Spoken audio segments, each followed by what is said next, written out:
This is Theory of Change. I'm Matthew Sheffield. Thanks for being here today. We've got a great program for you, but before we get into it, I just wanted to remind everybody that Theory of Change is part of the Flux Media Network. So go to flux.community for more podcasts and articles about politics, religion, media, and society, and the larger trends within each of them and how they all intersect. And if you like this show, just go to theoryofchange.show, where you can get more episodes, and I encourage everybody to do that. We have both free and paid subscriptions on both Substack and Patreon. And if you're watching on YouTube, please do click the like and subscribe button so you can get notified whenever we got a new episode. Thank you very much for your support.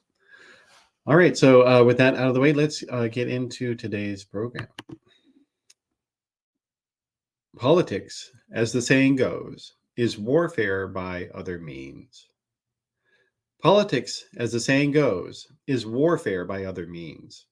Unfortunately for our country, however, the radical right is much more adept at the art of politics. Reactionaries' ideas about science and religion are horribly at odds with reality, but their understanding of how to do politics is far superior to the center left.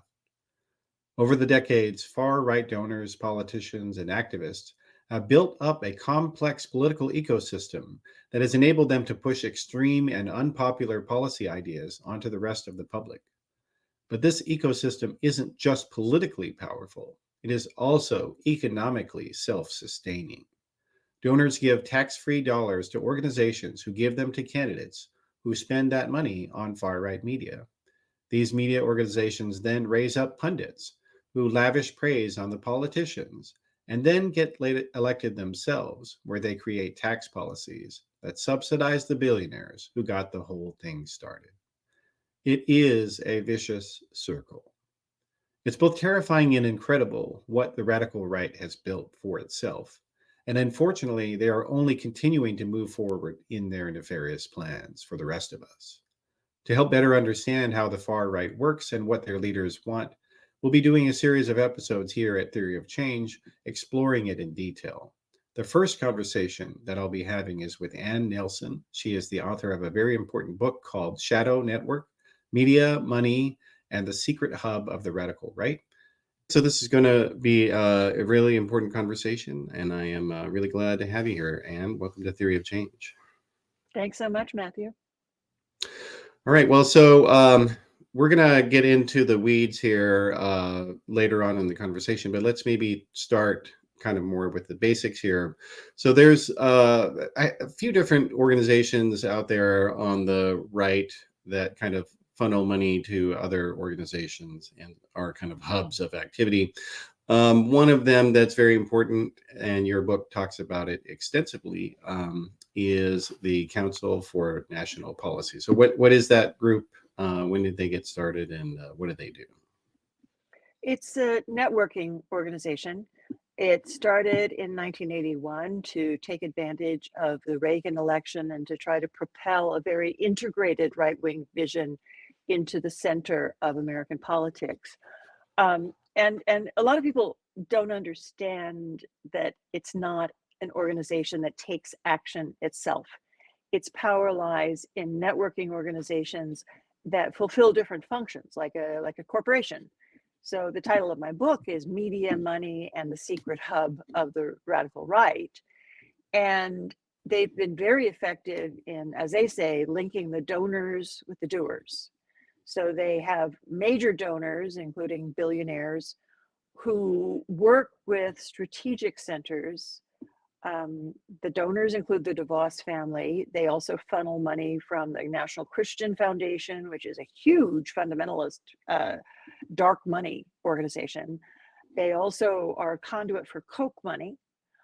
And this goes to strategists such as the Leadership Institute, run by Morton Blackwell, and other organizations such as those operated by Ralph Reed, who's worked with the Christian right for many decades. Then this money and this strategy fans out to different groups.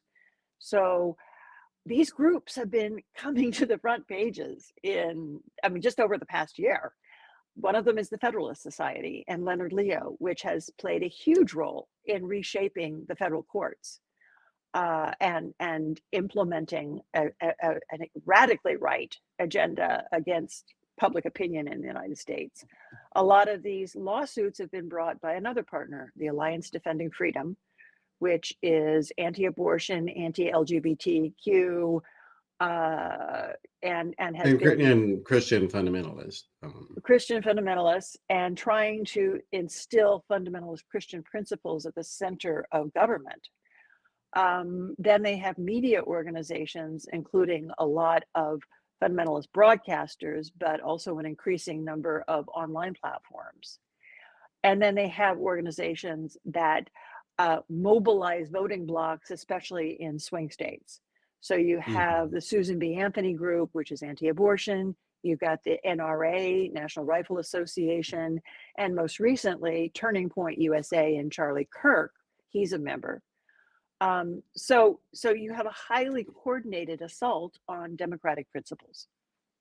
Yeah, you do. And one of the other aspects of how it works is that it's all self-reinforcing as well. And so in your book, you talk about one of these media organizations, and there are several called Salem Media, which is a huge organization that owns, I guess, at least hundreds of millions of dollars of assets, right? At this point, and stations in pretty much every state, multiple stations in every state, and national network. And most people have never heard of them. But besides the fact that they own this giant propaganda network on the radio, they also own a lot of right-wing websites.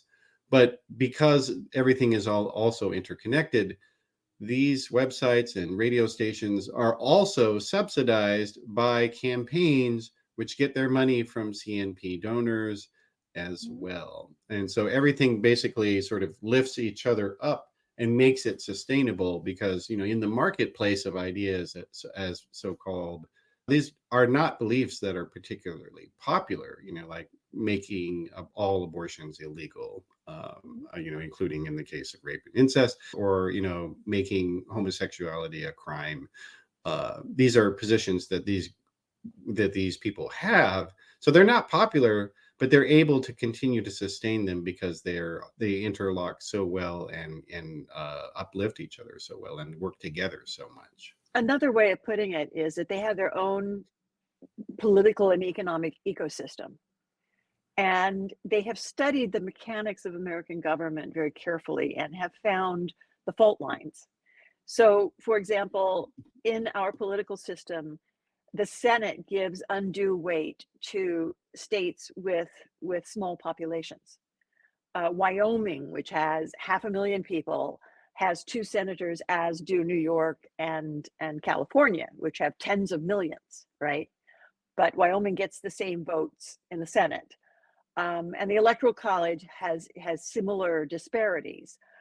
And they also have figured out how to use state house politics in individual states to plant their legislation and then carry it across state lines once they've established a legal precedent.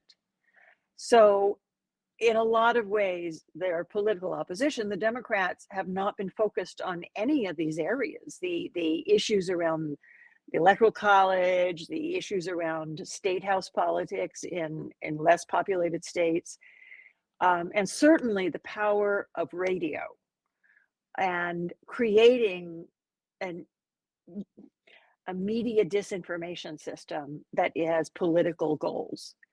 So the Democrats have been caught by surprise, and this group, this association of organizations, has been steamrolling their way through recent elections.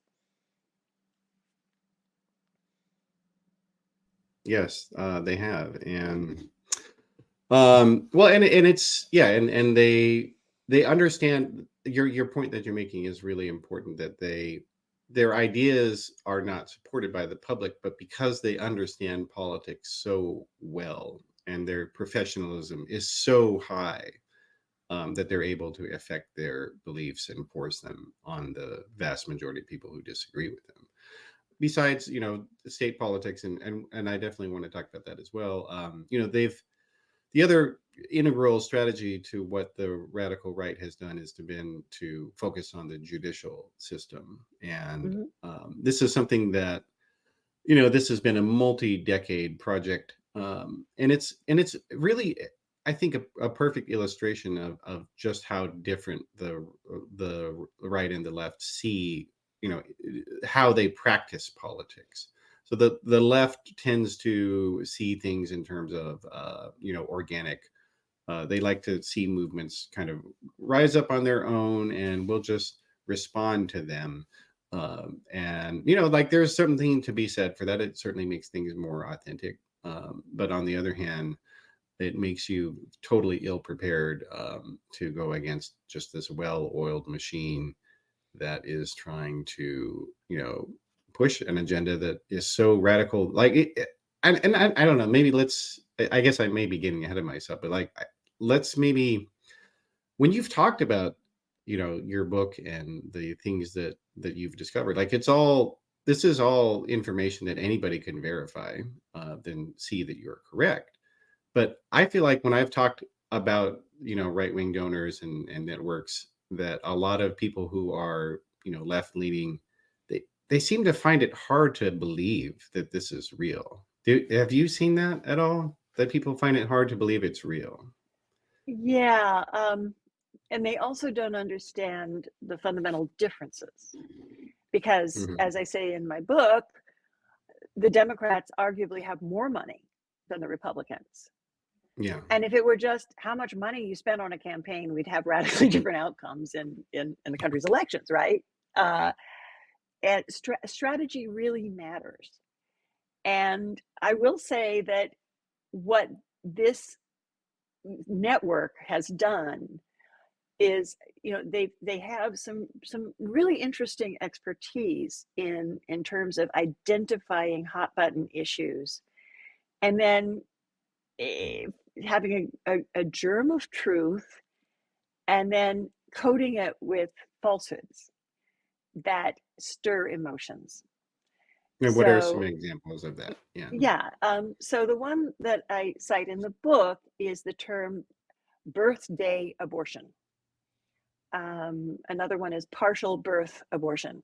So Trump, as this week is going Mhm. around in Iowa saying that what Democrats support is that a woman gives birth, she talks to the doctor, says, "Oh, I changed my mind," and then they execute the baby, right?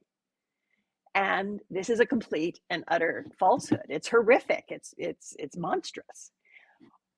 So they believe it when they hear it from these fundamentalist radio stations and Christian Broadcasting Network and Ted Cruz and Donald Trump. They're surrounded by this misrepresentation. Well, as it happens, Democrats, in terms of actual policy, say that if there is a severe birth defect that will result in endangering the life of the mother, or a child that will be not capable of sustaining life, you can, in very, very, very, very few remote and terrible cases, have a late term abortion, right? Which is an utterly different scenario than what they describe. And we're talking about extreme cases where the child is conceived with half a brain and no lung. I mean, it's just these are extreme Mhm. abnormalities where I mean, speaking as a mother, I would not see anything to be gained by endangering the mother's life by giving birth to this child and then watching the child die in a matter of days in agony. Yeah. Why would we want that? But they distort that into the idea that these, and in fact, you get mailings from their organizations like the Family Research Council that show healthy, pink cheeked little newborn babies saying, "Oh, Democrats want to kill them." This is just Mhm. untrue. So you repeat this across all of these different platforms where they find a raw nerve. For example, a lot of people in less populated states have never met a trans person. It sounds odd to them. They take that lack of familiarity, lack of understanding, and blow it up into some kind of egregious threat. And again, coat it with a bodyguard of lies and get people uh, anxiously voting on a phantom issue because their lives are not affected by trans people. They've never been harmed by a trans person. It's a concept. And what's also tragic is that in the course of voting on these phantom issues, they're depriving their children of public schools. They're depriving their families of funding for public health. It goes Mhm. along with an economic package that is vastly to the detriment of the populations of these states. Yeah. Yeah. And with the anti-trans stuff, it's also that, yeah, to expand on what you're saying, like they're smuggling a larger agenda uh by focusing on one, small little thing. So like, it may be the case that, there's some school library that might have some book about, inadvertently had some book about, sex in an elementary school library. And most, I would say most parents probably wouldn't want that. But again, like these books are probably not being checked out at all. Like they're just not. Well, Um, and I would like to comment on that because there's a problem in terms of the rhetoric on both sides. mhm, In some cases, what what the opposition says is this book is being banned. And if you look at the individual cases, which is important to do, in some cases, it's just a book that is being moved from an elementary school library to a high school library.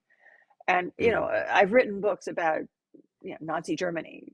Banning books means eradicating them from the public space, not moving them from one shelf to another. So, mhm, I think by not being subtle in a response, the left has damaged its case. mhm. Yeah, well, although it is true that in some of these cases they are removing books, so like, Yeah, in some cases, are book bannings, and some of including them are from high patently school. absurd. Yes, absolutely. Yeah. Yeah, well, and so anyway, but so basically they'll take something that, may be arguable in one way or another, these radical right groups, and then they will use it as sort of kind of the tip of an iceberg to smuggle in a larger agenda, which is, we're going to have parents being able to remove any book that they want from their school shelves, or people having librarians being faced with criminal sexual charges, sexual abuse charges, or trafficking if they stock books in the library, and with the goal being that they're trying to make, I mean, and I guess, yeah, that they're trying to make public schools become a vehicle for right-wing Christian fundamentalist indoctrination. Like that's the goal of what they're doing here. But I think, but they're so good at camouflaging that a lot of people who aren't, versed in it, including in the media, the news media, like I see it all the time when, especially local media, will go and cover these. They'll say this is a protest of concerned parents, at a school board, and all of these parents, in many cases, especially like for Virginia, suburban Virginia was really where a lot of this got started. These concerned parents were paid Republican consultants, some of whom working on campaigns, most of whom making hundreds of thousands of dollars as propagandists, and they And didn't again, go back bother to the to roots. even look at that. You have Moms for Liberty, which is an organization Mhm, across the country that is being depicted in a very naive way by a lot of the media as a grassroots organization. mhm, Do 10 minutes of research, and you see that they are bound, they're joined at the hip with the Leadership Institute, which is a core Council for National Policy organization. Morton Blackwell, the head of it, was a co-founder of the CNP. They have been training people to disrupt school boards. They've been creating a national campaign. And as you say, paying people, giving them awards, facilitating this disruption. I would say that the goal is, first of all, to undermine the role of public education in the public space. It's a power grab because public schools are where you more or less are required to learn to get along with people who are different than you are, different religions, different races, different values. It's an area that supports a certain kind of culture in the United States. And teachers are trained to support a value system of citizenry as opposed to theocracy, right? You're not supposed to support one religion over another in the space of public education. But the underlying uh, virtue of this, from their point of view, is that if you cut funding for public schools and you instill a voucher system and you have homeschooling and so on, you greatly reduce the budget. And that allows more tax dollars to remain in the pockets of the billionaires. It does, and with the idea that their goal is it's they work together because some of these billionaires, as you note, are religiously motivated, but some of them are money motivated, and some of them are both. And these goals work hand in hand together because if what you want is to make schools, you know, to make your view of education is schools should be about Christian propagandizing and indoctrination, and so therefore we will destroy public schools and make people do private schools or homeschool. If that's your goal, then this works for you. But also, if your goal is there should be no federal spending on education, we need to eliminate it because I want to slash the government to the bone. This also works for you, and it's a concept that the right wing calls fusionism. Do you want to talk about that? How that got going and how effective it is for them? Well, you have to understand that this whole approach goes back quite a ways. Some years ago, I was in Florida on a project that involved some business people who belong to a mega church. And they invited me to go to church with them. And I thought, okay. As you approached the church, you saw a field blanketed with little white crosses. And these represented abortions. Every little white cross surrounding the church was for an aborted fetus. You go into the church, and it's a hermetically sealed information environment. So it has its own bookstore, it has its own school, it has its own journalism publications, it has its own video productions. And I asked my hosts what newspapers they read, and they said, well, we don't have to read any newspapers. We get all of our information here.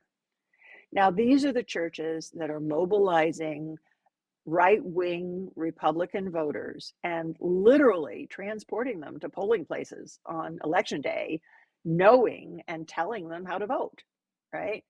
So when you live in one of these hermetically sealed environments, you can't imagine behaving otherwise. And that's what I've learned traveling to these southern and Midwestern states. As I say in the book, it's coincided with a period where professional journalism has collapsed economically. So every year you have more and more journalists who are laid off, more and more local newspapers that are closed. And these are people who are trained to do fact-based reporting and to report on both sides of an issue. And all of a sudden, those sources of information are gone, which leaves the populations ever more vulnerable to this misinformation space.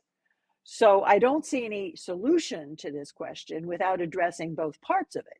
You have to respond to the misinformation, but you also have to create sources of professionally produced information that comes from multiple sources: schools, journalism, local libraries and bookstores, universities. And those are the institutions that are most under attack. Yeah, that's right. And it is, yeah, it is a really important point because what this is a sort of epistemic battle that these Christian fundamentalist and market fundamentalist people, they don't believe in empirical reasoning, and like there are some things in trying to understand the radical right that their thinking is so completely different than everybody else's that, like, again, people find it hard to believe, but it's true. Like, they do not believe that knowledge comes from observation and the scientific method. They simply do not believe it. They reject that idea. I think that they do understand empirical reasoning and they apply it to their own Hmm. activities. They don't want Yeah. the rest of us to believe in it. So, for example, Mm. the Council for National Policy, as I've laid out in an article in the Washington Spectator, and also in the paperback edition of my book, launched an active anti-vaccination campaign during COVID, an active disinformation campaign saying that hydroxychloroquine and ivermectin were cures for COVID, which is false. And thousands of people died because of this misinformation campaign. If you go back to the people pushing this campaign, they were vaccinated, right? They believed in the science of vaccination. They were paying people and creating a massive disinformation campaign to dupe members of the public. You look at massive fortunes like the DeVos family, the Kochs, etc. Those businesses are run on empirical reasoning, right? It's Hmm. not just throwing a dart at the Bible and seeing what verse comes up, right? So I see it as a massive effort of manipulation. Yeah. Well, okay. I guess maybe it's that they believe some things are immune from empirical reasoning. So, in other words, how where humans came from, how old is the Earth, or so I think I will correct myself to say that they believe in empirical reasoning in terms of how they do their own things, but not what they don't want their own beliefs, their underlying philosophical or religious beliefs, to be subject to empirical reasoning, because they just don't stand up. I mean, there's no evidence that there was an Exodus, for instance, that the Jews were in Egypt. Like that, there's no evidence that that happened. No, And they don't but I want, think that but they don't that's want you to even talk about it. but look Sorry. at the people pulling the levers behind this, right? The Kochs went to Hmm. MIT. They're not fools. The DeVos family ran this massive, yeah. Do they even care about whether Exodus occurred or not? Uh, Hmm. I think you have to dig deeper into a value system. Hmm. And the value has to do with our relationship to our fellow man. Hmm. If my neighbor is starving, is it my duty to care, right? Yeah. And I think that in their worldview, if my neighbor is starving, it's his own damn fault, right? Yeah. And it's an opportunity for me because I can take the rest of his goods while he starves, right? It's Hmm. a value system, and when you look at the tenets of Christianity, it's very much rooted in the vengeful side of the Old Testament as opposed to the Hmm. generous side of the New Testament, right? There's that division there where they love to talk about people burning in hell, but in terms of the Beatitudes and blessed are the poor, not so much.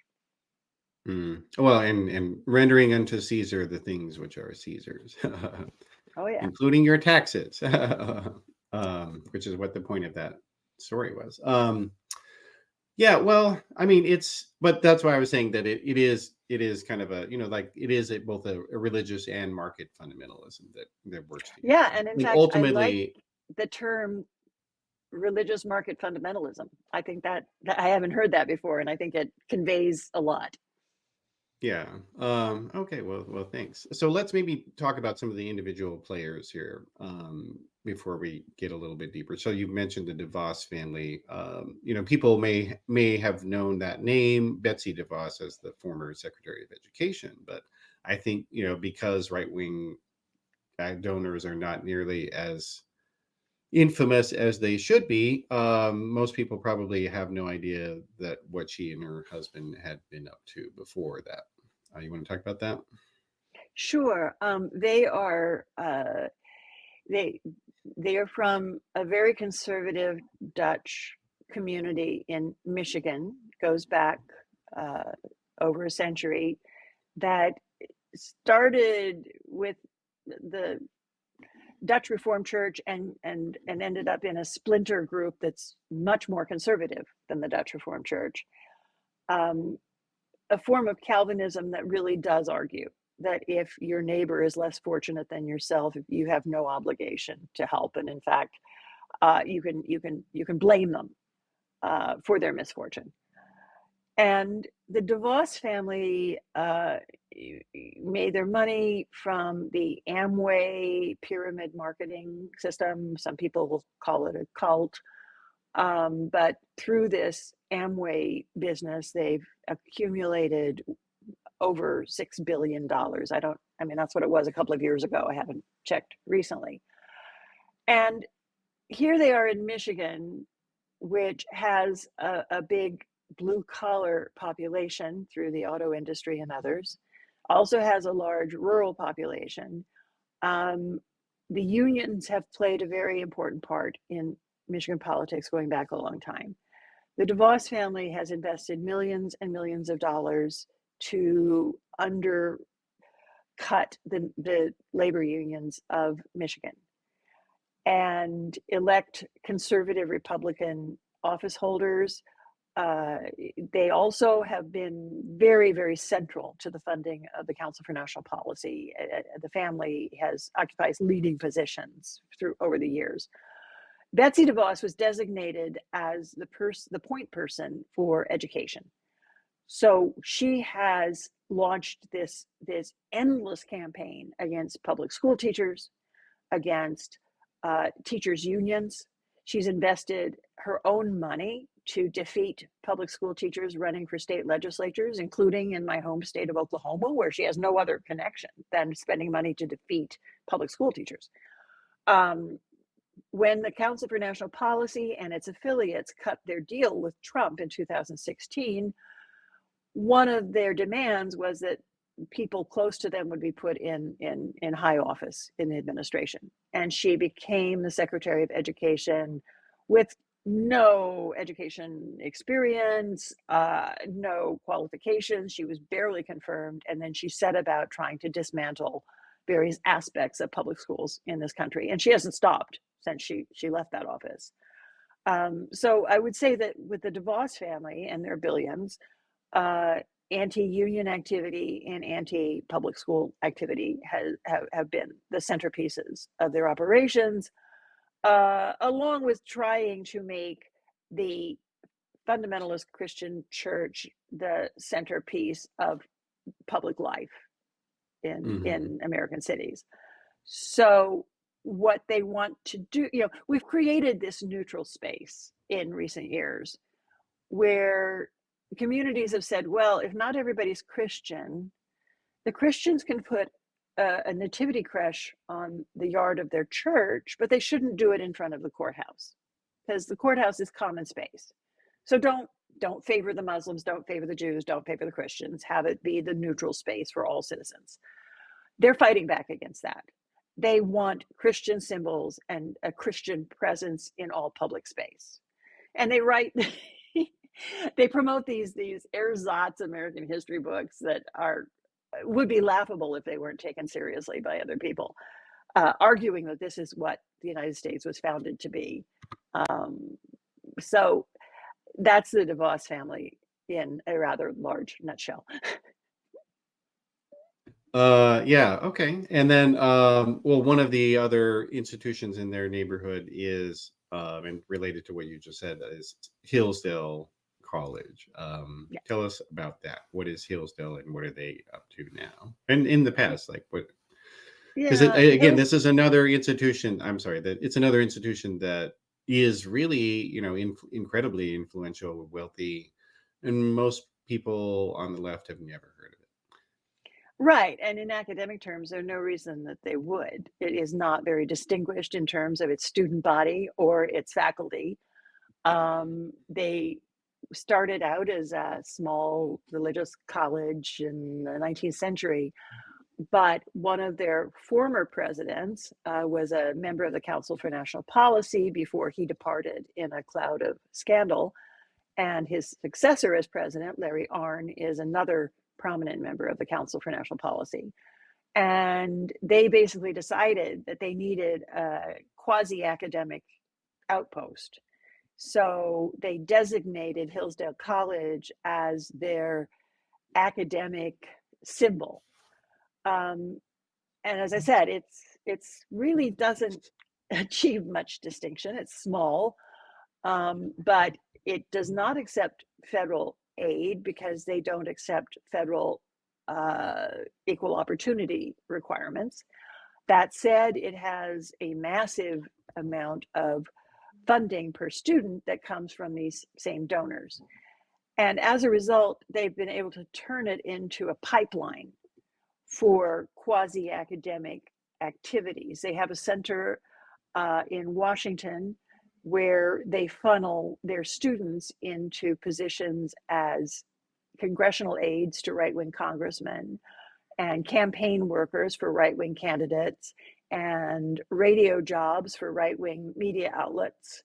So it's a factory to really create these employees for their actions. And their people have reached high positions within this enclosed political ecosystem that they've created. They've also started this massive public outreach. They have a journal called Imprimis, which is mailed at no cost to millions of people. So among U.S. publications, it's the biggest publication people have never heard of. And again, it publishes only voices from the right. You will never find a Democrat or a liberal thinker published in this journal. They also have a massive online education system for free. Again, now they claim enrolling millions of people. And it's very much indoctrination. If you sign up for a course about the New Deal, you'll find out that Franklin Delano Roosevelt corrupted American democracy and instilled socialist principles that undermined American capitalism, et cetera, which is like very far from what you would learn as an overview from leading American academics and universities. It's just a total outlier interpretation. But again, in trying to create this limited space for their followers to think and surrounding them with information that is reinforcing, right? Hillsdale is the academic component or the leading academic component of this. Others include the Bible colleges, so-called, and Liberty University and so on, the Jerry Falwell and Pat Robertson colleges that also feed into these same pipelines. So Hillsdale was an essential component of creating the 1776 project. And you have to preface this by saying that a few years ago, a New York Times journalist spearheaded something called the 1619 Project, which was seeking to bring into American public education a sophisticated understanding of the role of slavery in American history. And it made a big splash. It inspired some controversy, but I would say that the 1776 project was very much a matter of backlash.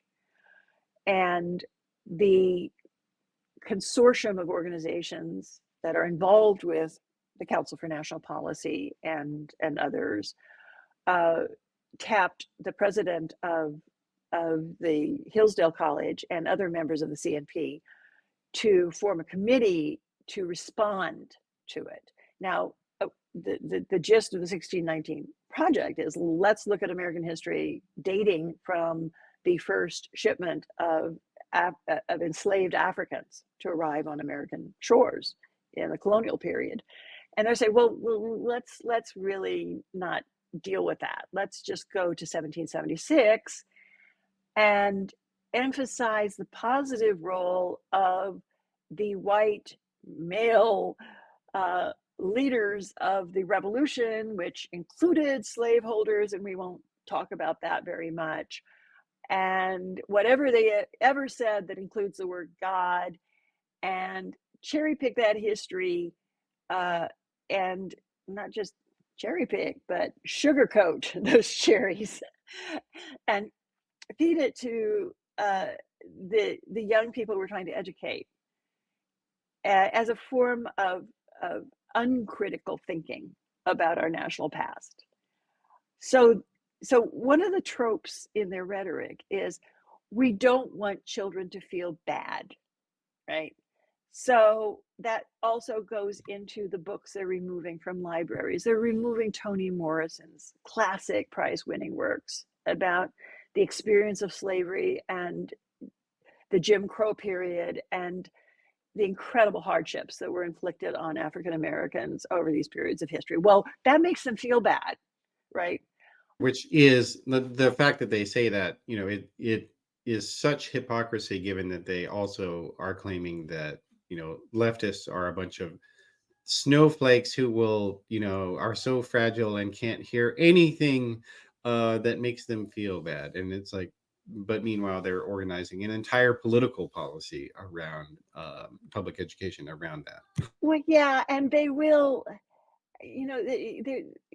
hypocrisy is a big issue with this sector. For example, all of these children are supposed to read the Bible. Well, you've got mass murder in the Bible. You've got babies flung against walls with their heads bashed in. The Bible is extremely violent. And then you go to the account of the crucifixion, and that makes you feel bad, right? But I guess the only accounts of persecution they want to hear is where they consider themselves the victims. And so again, that goes back to that empathy I was talking about. It's like, no, we have no respect, no concern for the other. It's all about us. And this is also a theme that you find running throughout their rhetoric, that Christians are persecuted, American Christians are persecuted. We are the victims of this society, which when you look at society as a whole is just nonsensical. But again, as Joseph Goebbels showed in Nazi Germany, if you repeat a lie often enough, people will believe it. Yeah. No, it's a good point. And just to underscore that these policies that they've come up with through their 1776 project, they are ones being forced on public school students. These are not just sort of things you can sign up for. This was a project that was created and directed by the Trump White House. And they released the report and the recommendations and the curricula ideas on the last day that he was in office. And then that has kind of in Arn and his work, and he's worked very closely with Charlie Kirk of Turning Point USA to promulgate these policies in different state governments. Florida being one of the biggest examples of that, but Texas and many other. Tennessee, yeah, are pushing these things out, and it's really important for people who maybe you live in an area where you might not be affected by these policies, is to understand that the radical right, I think they've decided, and I'm interested in your thoughts on this, but I think they've decided that they cannot they can't convert people anymore. They can't convert adults, because like when you look at evangelical churches and whatnot, their conversion rates in the United States have just cratered, and in fact most of these organizations lose many members every year. The Southern Baptists has been declining, for instance, for a long time in membership. And so basically they've decided, well, look, if we cannot get people to join voluntarily, then we will control their children. We will brainwash their children to believe our ideas. And that's what really the goal is here, I would say. But Matthew, I think that there's been a kind of parting of the ways, because right now, we're still struggling for the nomenclature for Mhm. what this is. But if we call it MAGA Republicans, if we call it, this fundamentalist market absolutism, actual churchgoers have become a declining percentage of this movement, right? Mm. And you can look at the studies of various sociologists to see that it's now becoming less of a religious movement. It's an And identity movement. Yeah. well, it's a political movement with certain religious trappings. But you also have a lot of people, including from conservative Christian communities like the Southern Baptists, who are challenging it and say, wait a minute, you've hijacked our religious principles and you're going to places we don't support, right? And that's caused a very interesting crisis of conscience, where you have people who may have a deeply principled position on abortion, right? But they can't stomach Trump, and they can't stomach the corruption and the falsehoods and the abuses of democratic institutions. So we're in this period with divisions within divisions, and people having to figure out where in their hierarchy of values, what should dominate. Which is one reason why this political moment in the United States is just so incredibly complex, and it's so hard to look ahead to the future and see any clarity. Mm. Yeah. Well, and I mean, but any sort of clarity begins with fully understanding what's happening. And and unfortunately it's it is kind of hard to get a lot of mainstream television producers or editors to be interested in talking about some of the intricacies of this stuff because Well, they they just don't find do it too. intricacy, Yeah, right? they don't. I mean, it's very frustrating to me because I get called by journalists from very major news organizations, and they'll just ask me these questions that I've explained very carefully in a few pages of the book, but they don't want to read the book. And they don't want to put anybody on the air who needs more than 90 seconds to explain their case. So if you look at it as usual horse race politics, who has higher numbers in the polls, Biden or Trump, right? That's an easy story to report. 51% versus 49%, whatever. If you want to say, how is our system being manipulated over the course of the last 40 years, you can't do that in 90 seconds, and therefore they default. And that is really tragic, because you can't fight a sophisticated enemy with a simplistic response. Yeah, no, that is very true. And to that end, they've done is kind of create this sort of this economic system or ecosystem where it is both. They integrate both nonprofit and for-profit institutions, and the money just crosses seamlessly and constantly in sort of like a sinuous fashion, where and actually, yeah, let's maybe talk about that. So, like, how would this work, for instance, in terms of money passing from one entity to the other? Because it's really fascinating what they've done, and it's very, very important to note it. If you Yeah, are a progressive activist or you're a progressive donor, this is probably I think, some of the most important information that you can have about politics, because the left doesn't really do this stuff. But can you talk about how it works for them and how this money goes from place to place? sure. Um, one of the organizations that first caught my attention was the Family Research Council. It's run by somebody named Tony Perkins, who is the former president of the Council for National Policy. And he had been a Louisiana legislator. He had been involved with some unsavory groups connected to the Ku Klux Klan in the past. He's also a Baptist minister, but you don't have to have many credentials to become a Baptist minister, it turns out. So he runs his organization. It is closely connected with the Leadership Institute. It receives millions and millions of dollars from the DeVos family and their network of dark money foundations and organizations. So they have their own building in Washington. They have their own media empire. He has a video show called Washington Watch. It also is a radio show that goes out on, I don't know whether it's hundreds or thousands of stations, radio stations in the United States, but I've heard it in many different places. He presents himself as kind of a news anchor, but he only interviews Republicans and only conservative Republicans, and never has a favorable comment to make about any Democrat whatsoever.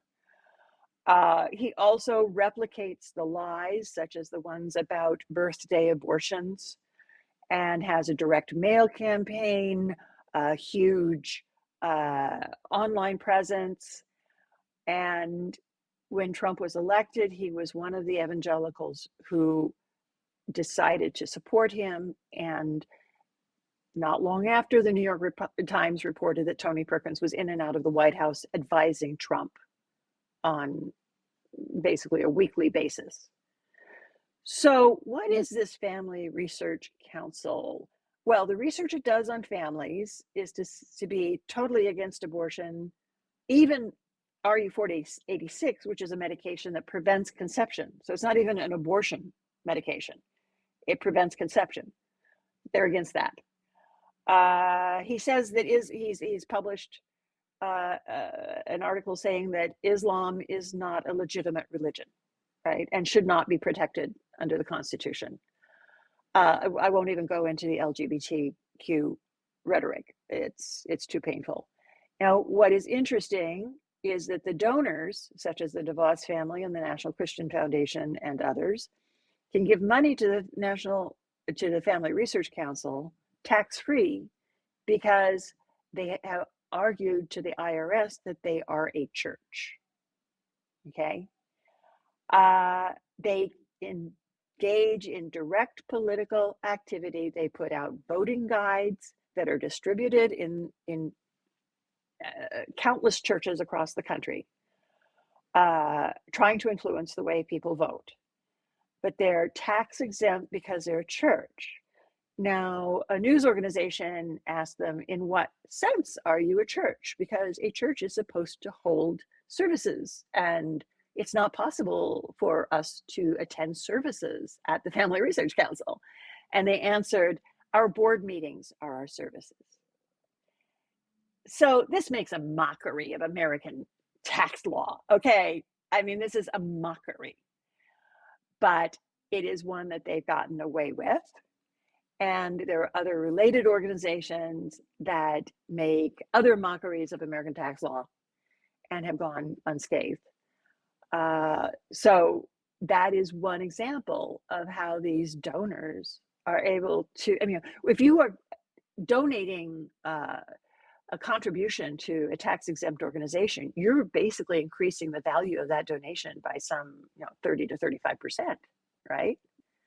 Yeah. So this is a massive advantage to them. And this is something that's replicated across their landscape. Yeah. So, okay. So then they take that money that they're getting, and then how do they distribute it further? I want to talk about the chain here, how this is all working for them. Well, so again, people with a serious interest in this should read the book because I document it in great detail. But basically, and you do with multiple organizations, I should say, also. So absolutely. Just like, yeah, so people definitely should check it out for that reason. But like the thing is, like, the way this works though is I think it's just so little known on the center to left. So I feel so you have indulge these me here. major donors, and some of them are individual foundations. The DeVos family has various foundations. Another major player is the Bradley Foundation in Milwaukee, which has funded a lot of manipulation of election law implemented through another major member of the Council for National Policy, Cleta Mitchell, who was on the infamous telephone call with Trump and Brad Raffensperger in Georgia, where Trump was telling Raffensperger to magically find him 11,000 votes. Another major donor is Foster Friess, the late Foster Friess, whose family continues to donate. There are various sources of fossil fuel money in the Southwest that continue to support it.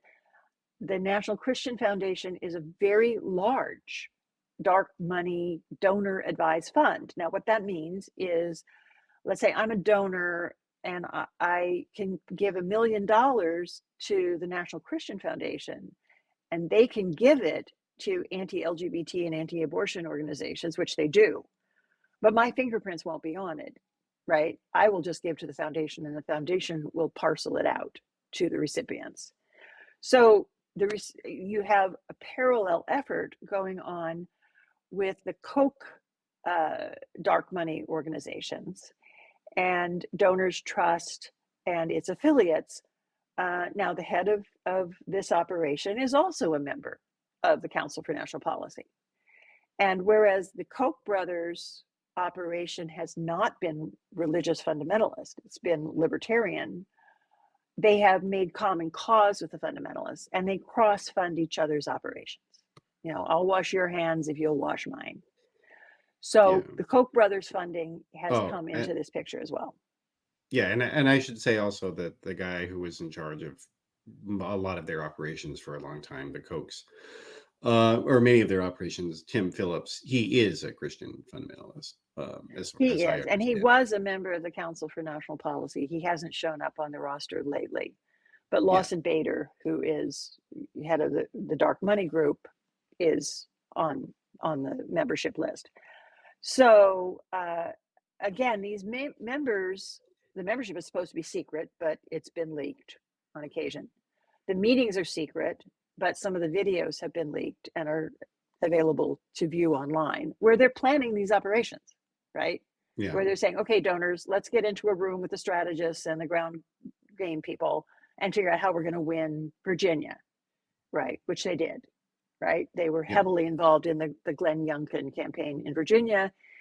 Mm-hmm. They had two principal strategies. One was to get the white college-educated mothers up in arms over education in the suburbs, which the school board disruptions did. And the other was to go into the African American communities and buy up all the radio ads and go into the churches and convince them that vaccinations were a plot to kill Black people, which they did. And they also, by the way, and they also funded an independent, quote unquote, candidate in Virginia as well for governor. And she was not a right-wing Republican, but they identified somebody who had been the relative of a man who had been shot by police, and they exploited her and basically got her to take enough votes. It wasn't enough to swing the election, but it definitely was enough to hurt the Democrats. And they funded her candidacy. They paid for her mailings and all this stuff. So this was part of the plan. Absolutely. And again, the sad thing is that, I don't think it ever occurred to the Democrats to buy up radio ads in African American neighborhoods, right? I don't think that was even on their radar. And in fact, at the Council for National Policy meeting, the strategist who implemented this was just chortling because it was just so cheap and easy. The point is that they go into every critical state where there's an election going on. They go in early and often. The Leadership Institute holds in-county training operations in dozens of counties of a target state, going in a year and a half before the critical election. Now, the practice of the Democrats is basically to parachute a bunch of kids in 3 weeks before the vote and send them around to knock on doors. which is not a bad thing to do, but it isn't as effective. And Mhm. the Leadership Institute cultivates not just candidates who will support their agenda, but also campaign managers and campaign workers and pay them. And it's a very robust system. Yeah. Uh, And they also train the Whereas, activists as well on the ground as well. So absolutely, like all and the pay. almost all these people, yeah, almost all these people you see showing up at school boards, their signs were provided to them by these national groups. They had attended, training sessions on how to disrupt the boards. They had attended sessions on how to speak to the media and how to manipulate local media. And it's just, yeah, it's all centrally run. And again, it can be hard to believe that this is real because it sounds to some degree like a conspiracy theory. People have said that to me, and then I was like, well, look, if you don't believe me, just read yourself. Like, I challenge you to do it, and you can see this in fully documented public records and all from legitimate news sources. And but And you know, people, my they, book has yeah, 1,000 footnotes. It has the yeah, links and the time codes to their materials, right? yeah, Nobody has ever challenged the your facts of my facts, book. yeah, because Never. yeah, they're unassailable.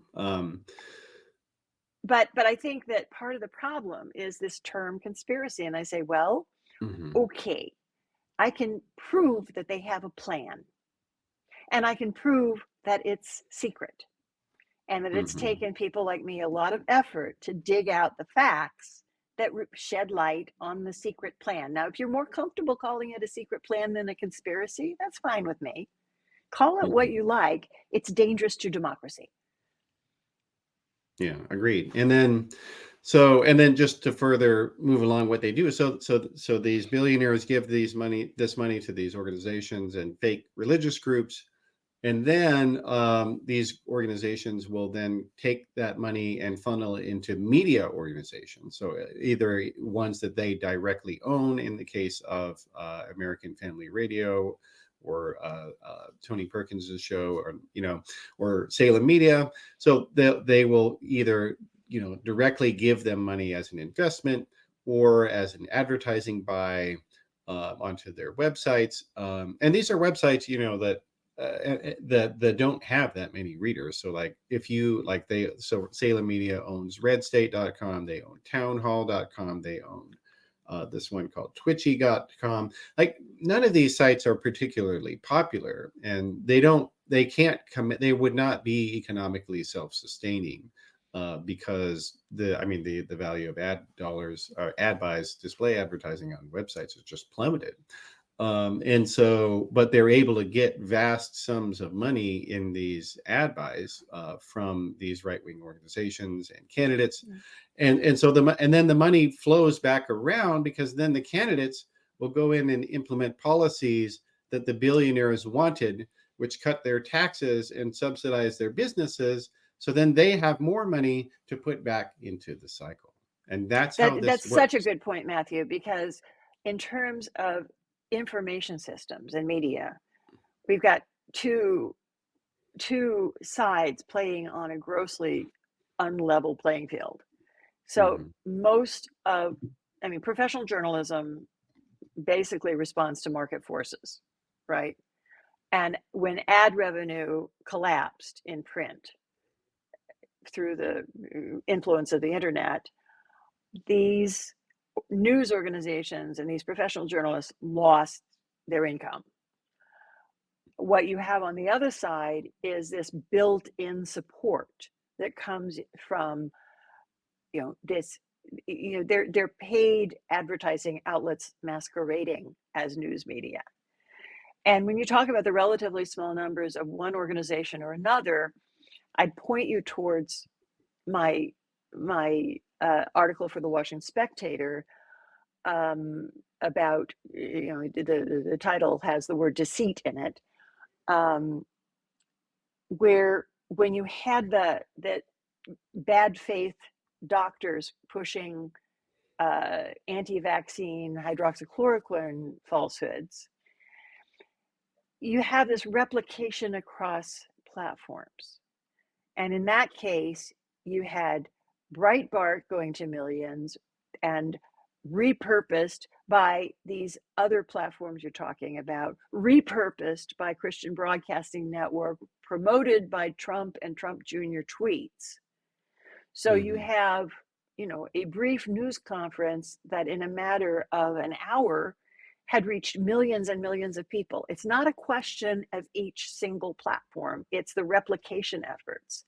And one thing Hmm. that journalists and the public really need to focus on is if you see what seems to be outraged parents in Florida and California and Virginia protesting against the books in the library and the school boards, look at the signs that they're carrying.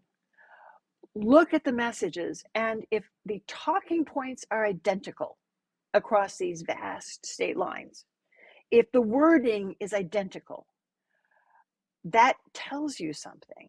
And then go back and look at the Leadership Institute's website telling you how to disrupt a school board. Go to the Family Research Council's website, how to disrupt a school board, and connect the names with the money, with the organizations doing the training. And it is a project that goes into communities which had been getting along pretty well all of these years. And all of a sudden, these parents are attacking teachers and principals at each other. This doesn't happen organically. It is a plan. Yeah, it is a manipulation. Yeah, and but let's kind of look maybe at the other side of the aisle here now, in terms of the left. So, you had noted in your book and in the discussion here today that the amount of money that exists across the two sides isn't that different, and in some ways actually maybe more on the left, even though it may be hard to know how much the right has at their disposal because of dark money. But nonetheless, the left wing philanthropy or the grassroots donors organizations, they don't seem to spend their money nearly as efficiently. Um, and they love television advertising, which is something, this is this is a publicity strategy from 1970. I'd push And it back into the 50s. yeah, yeah. Well, Let's yeah. watch Mad Men. Anyway, yeah, exactly. Well, at least in the political realm. And so it is really like for me as somebody who moved from right to left, I just have been stunned at the much lower level of professionalism, that much lower level of understanding of what media are for. And so like on the left, there are basically, there's no equivalent to, let's say, Breitbart. There's no equivalent to Town Hall. There's no equivalent to Daily Wire. There's no equivalent, like, and those are just these, online operations. But then they've got, there's no analog to Sean Hannity radio show. There's no analog to any of these other Oh, radio well, show hosts that are I out there. wouldn't say there's none. I think Hmm. there are some analogs to these, but they're fewer, they're underfunded, they have a smaller reach, Hmm. um, you know, but they do exist.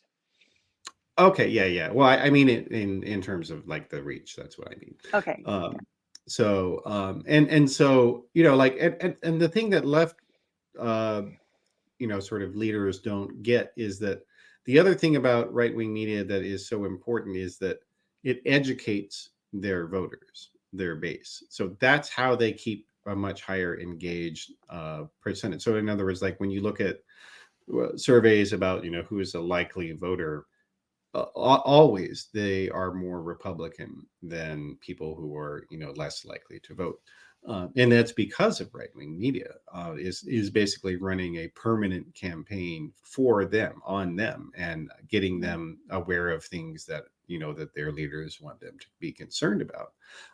Whereas on the left, and you see this in Biden's poll numbers, like right now, where he's at this position in the polls actually very similar to where Barack Obama was in 2011, where both of the presidents had very low numbers, and they were entirely because the Democratic base voters had been sort of disenchanted. They weren't aware of what their president was doing for them and the things he was saying. They didn't know about any of this stuff because they have no constant contact operation to keep in touch with them and let them know what's up.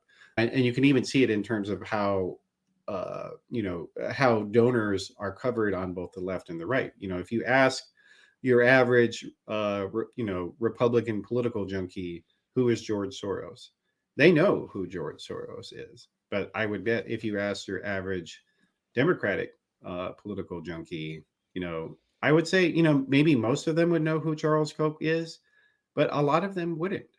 A lot of them wouldn't know who he was, and wouldn't know who the Wilkes brothers are or the DeVos. They wouldn't know who any of these people are, and so and that's just one example. Like knowing who, like I would say most people. There's just it's a constant education program, and it's miseducation, obviously, but that's the real value that right-wing media provides to people. And it's especially important, and you see it with, like they and there's nothing really, there's no vision of that you need to do that on the left at the donor level that I've seen. I mean, what do you think? I would agree with that. And there's also, the Democratic Party is aspirational in ways that I personally support. Let's get out the vote among young people and African American people and low income people. That's a good thing. But if you invest everything in low propensity voters, trying to get them to be higher propensity voters, you're missing out on the people who are already going to be high propensity voters. And I think that there's been some despair about persuasion, right? We're not going to change a vote from the Republicans to the Democrats, so we're not really going to invest a lot in finding out what those high propensity white older voters are thinking and caring about, and how to appeal to them and how to make them feel that we're addressing their issues, right? So at a certain point, the Democrats working with these aspirational goals have led them to tune out to the people who are making the difference in crucial elections. Yeah, I think that's true. But it's also the case that when they look at lower propensity voters, they're not bothering to educate them and stay in touch with them outside of elections. And so that's part of what makes them low propensity, is that they have no contact with politics. They have no knowledge. They have low knowledge of what's going on. They have low knowledge of what the issues are. Like a lot of them, for instance, Joe Biden, has been pretty active in trying to, make student loan debt, to remove it for as much as he can. And a lot of people aren't even aware that he's done this, because there is no media mechanism for them to have had this information. Because again, Democratic elites, I feel like they have this idea that so they are correct that the mainstream media is not right wing. I think that's true, but the mainstream media also is a profit oriented enterprise, and so as such, they don't see themselves as about pushing a democratic message. They're not going to do on that. the contrary, because And, the professional values are those of objectivity, and that has, but also those professional values were developed when certain norms were respected, right? Yeah. So if you say, Adlai Stevenson in the 1950s was a Democrat and Eisenhower was a Republican, the assumption was that they were both men of honor and that they would work across the aisle with the other party for the national good. So the stakes for voting for one versus the other were not as high. But that's where the kind of muscle memory of the press was developed. So now you have this situation where you say, okay, we have Biden, who has the liabilities of being older and not as fluent in his speech, versus Trump, who is a convicted criminal, sex abuser, uh, con Fraud. man. I mean, Yeah. the list goes on, and trying to practice the professional uh, virtue of objectivity becomes nonsensical. But I Yeah. don't think that the media knows how to stop. Right. I yeah, you're right. And so Democrats and people on the left, they need to just accept that that's how it's going to be. And you're not going to be able to bully them or persuade them to do something better because they don't know how to. And so therefore you need to do something on your own. And like that ultimately is what the right did. When you look at the origins of right wing media, right wing media got started because it was people who hated Franklin Roosevelt, who hated the idea of the theory of evolution. They hated, they were biblical fundamentalists. They wanted to have a safe space for themselves and their followers where they could propagate their ideas and their messages without having an intermediary of journalism. And so that's what they did. They went and created that. And we're in this situation now where one side of the spectrum hasn't figured out the mainstream media are not your servants. They will never do what you want them to. And so you need to build something on your own. Don't beat the media, be the media. So was very influenced by a social scientist named Mark Granovetter, who wrote about the internet at a very critical moment some years ago. And one thing he said is that the social ties you make online are less powerful if they're not connected to real world social ties, right? And I think, especially during the era of COVID, the loss of face to face human interaction has been a huge problem.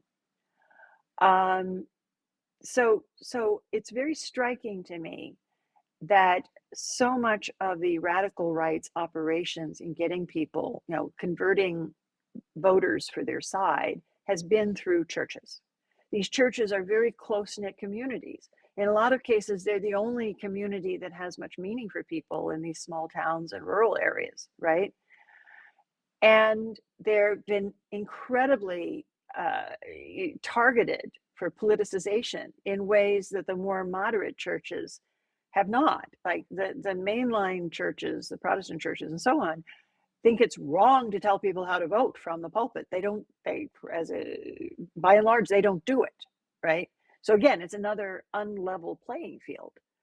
And there's a lot of gravitation in the American public towards megachurches, towards Pentecostal churches that have been politicized by this movement. You also see their power in organizations like Turning Point USA. They hold these conventions for young students where they attract thousands of people, and a lot of them all expense paid, right? They're very good at these expense paid get-togethers, and yeah, they're like a big party. They're very attractive to students. Then they're Yeah. indoctrinated, then they get to hang out with each other and find someone to date, right? I Hmm. don't see that happening on the other side. I don't see them Yeah. creating organizations, face-to-face mobilization, uh, you have Michael Flynn traveling the country in these huge rallies. Same thing, right? Where, it's a Reawaken tour. You can find it online, and they have this roster of speakers. Uh, People get a real life experience. They get this huge emotional charge. They get motivated. And by the way, there is also an operation to pick up their cell phone information through geolocating and then using that for recruitment in the future, right? It just fulfills so many political functions. Again, it's very sophisticated. You gotta hats off to them. They figured some things out. Whereas I think that the Democrats expect to put Biden behind a podium and have him give a speech and change people's votes. And I'm not sure I see that happening. Yeah. Well, and it's also that I think there is a irrational reliance on college education as well, because we've reached a point, demographically speaking, where the percentage of people who are getting college degrees of one kind or another, it's kind of plateaued. And there's a lot of people for whom college was not relevant to their professional aspirations, Yeah.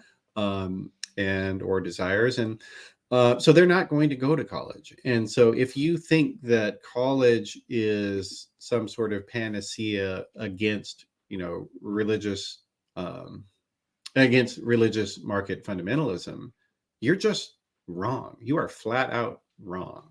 And It's also a it's not problem with enough. demographics because the college Hmm. educated population is heavily concentrated in what I call the blue islands in a sea of red.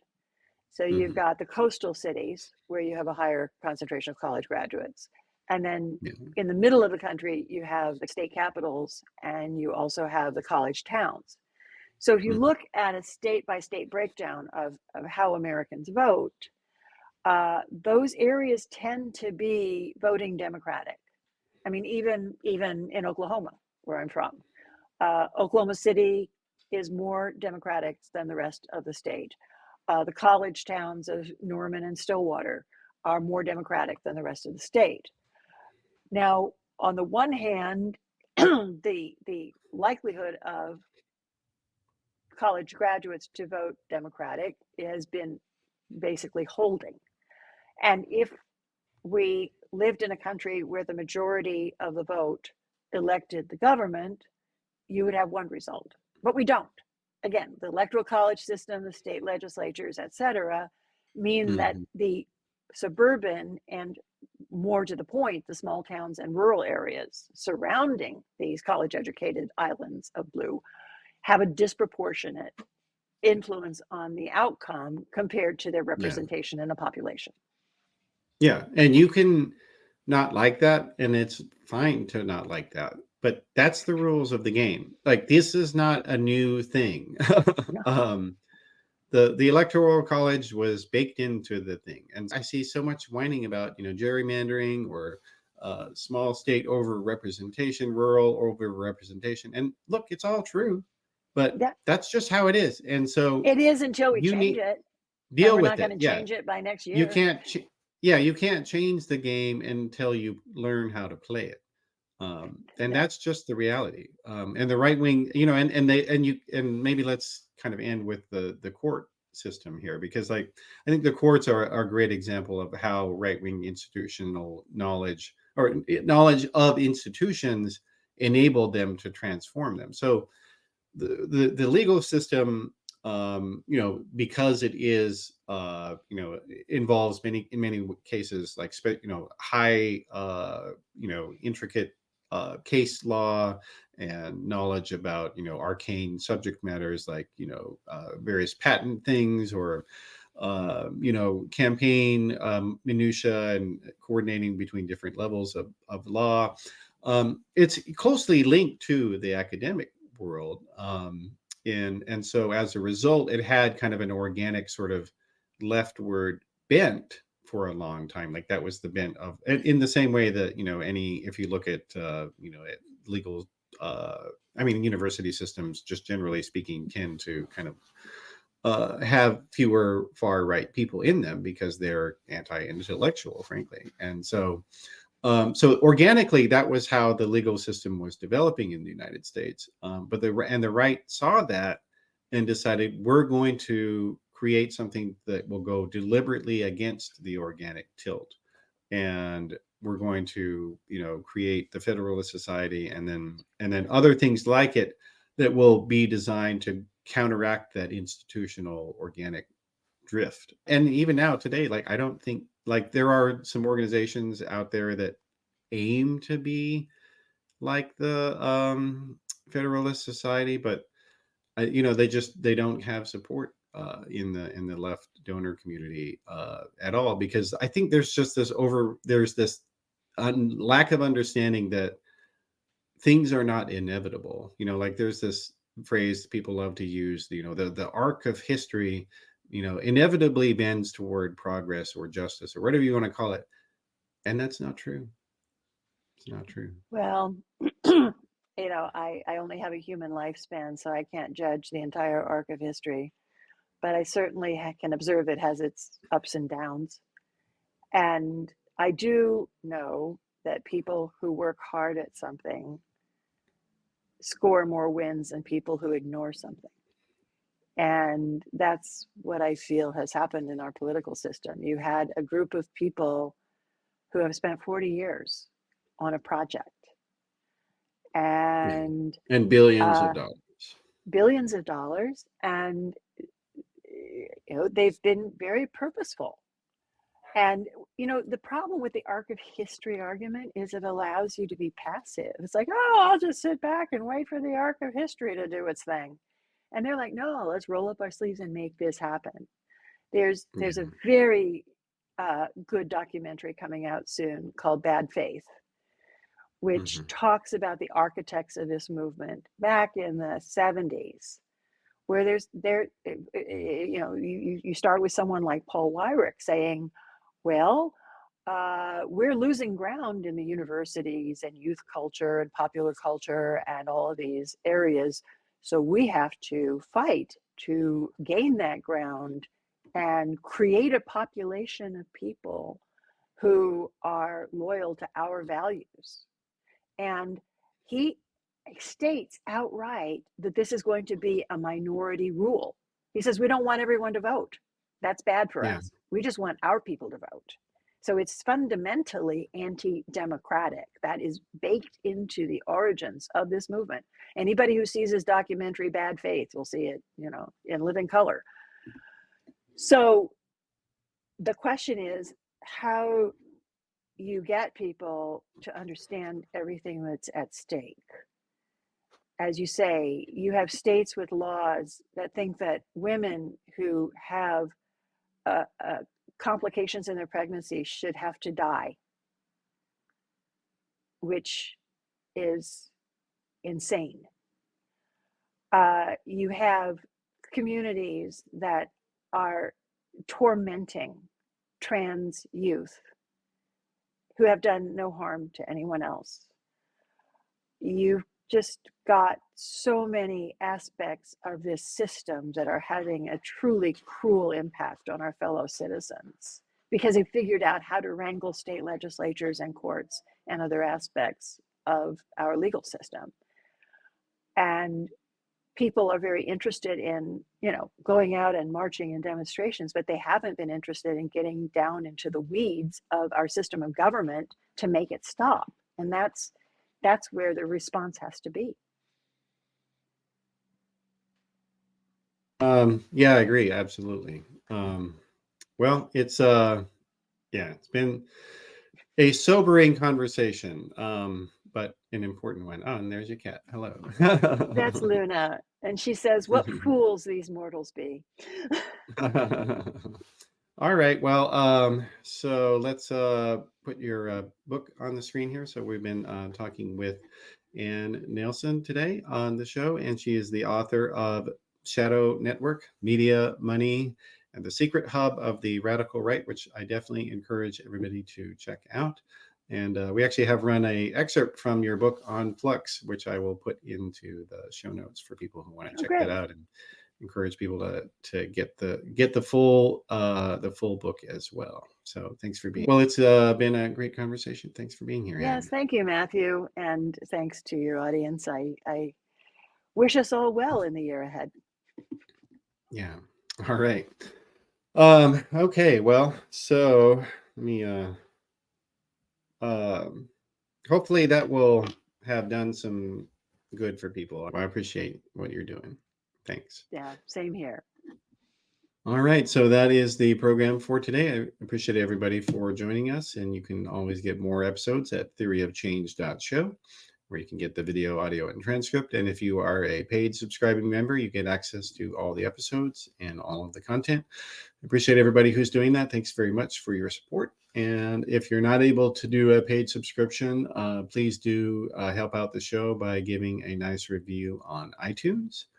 Just a little short written review. Those actually are really helpful. 5 stars to make sure more people see the show. I definitely appreciate your help with that. And then, of course, you can always go to flux.community to get more articles and podcasts about politics, religion, media, and society. So thank you very much for your support, and I'll see you next time.